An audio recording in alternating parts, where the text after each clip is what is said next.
Now let's navigate to voicemails. To do so, go to Applications, Voicemail. Shown below will be the personal voicemails, which will be the same as their extension numbers.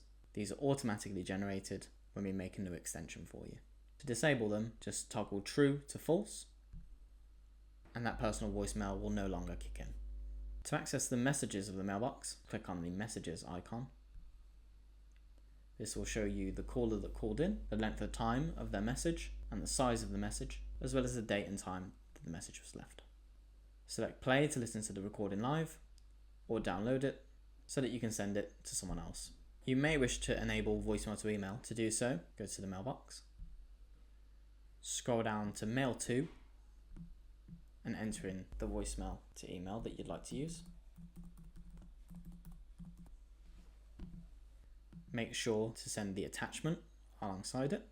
To be able to listen to the audio file, make sure that you put audio file attachment, and make sure that keep local after email is set to true if you still want to listen to it through the handset. However, if you don't want to delete them through the handset and you'd rather just listen to your voicemails through the email, select false to automatically delete those voicemail messages. Then press save.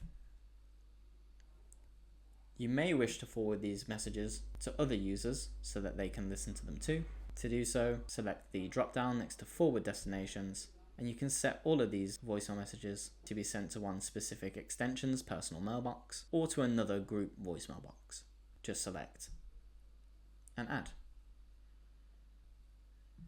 To remove one from these forwarded destinations, just select the button next to the extension and select save.